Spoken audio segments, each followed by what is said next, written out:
loves! Today we're doing a review of the Vessel Oracle deck. I have to say that I am in love with this deck. It is just so cute and perfect. It always makes me happy. So it comes in this magnetic box. It's the only tarot deck I've ever seen that has a magnetic kind of like flap box. So it's very cool. It has a short booklet with just some nice descriptions and imagery. It is just a normal paper booklet. And the cards themselves, you can see, they're a good size. Slightly bigger than normal playing cards, but not like a ton bigger. You can see about 1/2 inch on the top and another 1/2 inch to the side. They are pretty flexible. They have a kind of a matte coating on them. They're very easy to shuffle. It's not a huge deck. Let me just check. What does it say in the box? I think it's something like 30 something cards, but I will update that and make sure that that's accurate. So you can see it's got this cool little eye in the back, and the cards themselves have these lovely hand-drawn illustrations. Like this one, for example, it says connect, but that has somebody's body with the arms over their head, so it makes me think, connect to your body, do some yoga. Fire, boundaries. We have the eye upside down here, and kind of these eyelashes actually look like beams, so it's kind of saying like you can set your own boundaries between like you and the evil eye. We also have these kind of vines going on here, so it represents maybe like entanglement. Move on. With all the stars in this deck, it definitely gives me a lot of feeling of positivity. Obviously the star card in the tarot is like a really hopeful card, and these are so cute. And this is essentially saying to me that, there's hope to move on. You don't have to feel like, there's no options for you. There are options. Romance. So again, we kind of do have some of the entanglement here. Childhood. Again, with little thumbtacks, can be a prickly subject for some people to look back on your childhood or your inner child. Healing. Lots of plant imagery here, and then kind of the teardrops are like emotions. So you can use your emotions to help heal yourself. Grieve. If we go back to the defeat card, right, they're very similar. All the little stars representing people. That always just like makes me happy. And again, we have the water imagery here. There's no order to these cards, by the way. I think the booklet is alphabetical. But there's no suits or anything else. Light, more stars. Fear, more of those like evil eyes, or the fear of being seen by others. Freedom. You have like the rainbow and the hearts. Again, more stars.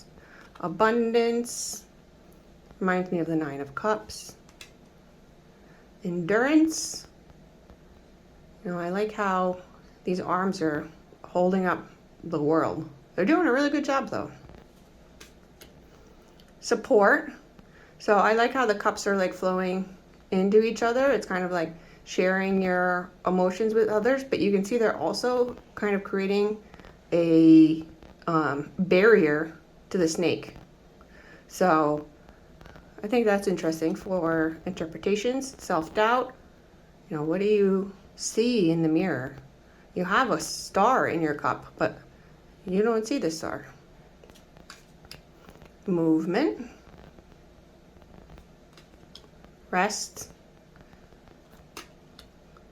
Spirit.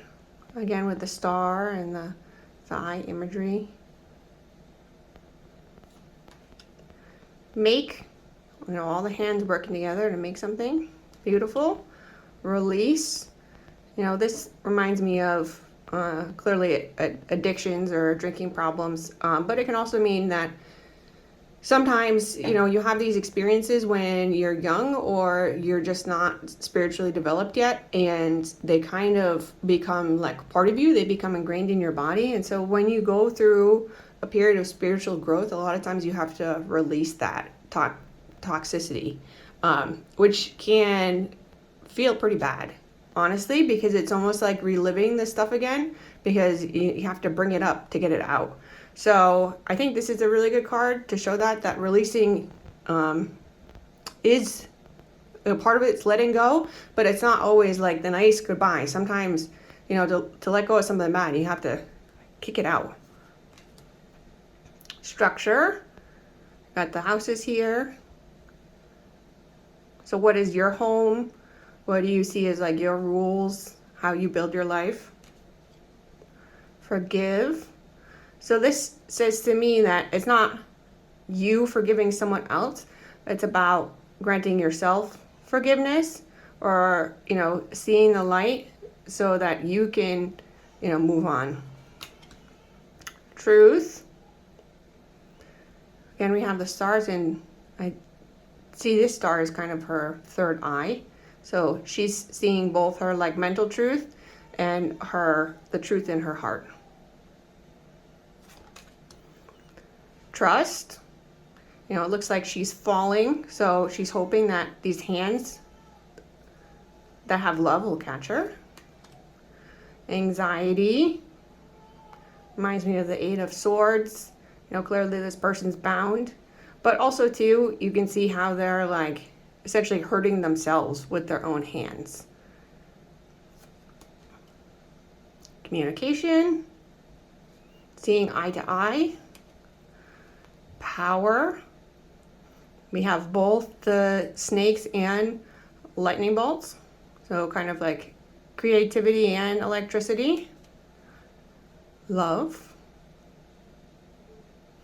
Instead of having a lot of hearts here, it's there's kind of flowers, and this reminds me of like blossoming, right? And how sometimes you can't really experience love until you open up and blossom. And I'm not talking about specifically romantic love, because romantic love is just a small portion of all the types of love that you can experience. And if you are only focusing on that, you're really missing out on a lot of things.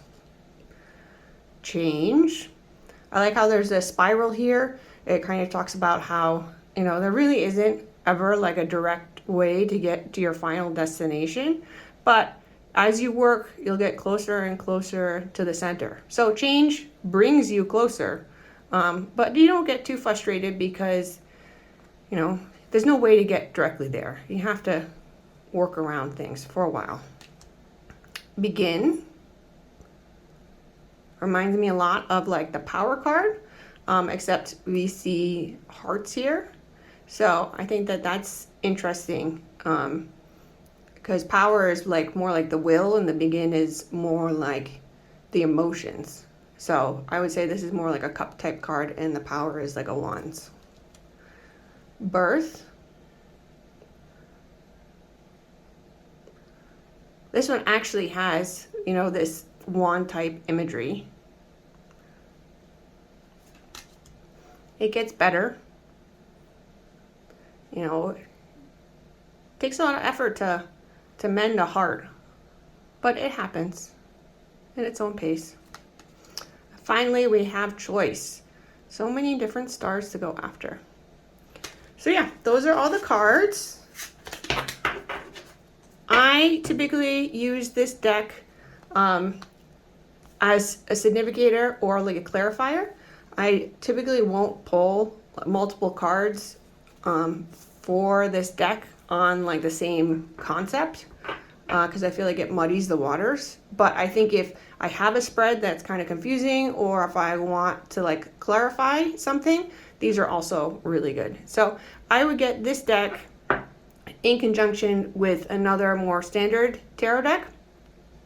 But if you just want to use this deck for like meditation or affirmations, I think it's really good for that too. So I absolutely adore this deck. It's lovely. Mary Evans, the artist, she is just great. She's just so thoughtful and her art is so beautiful. I'd say go for it if you want it. Thanks so much.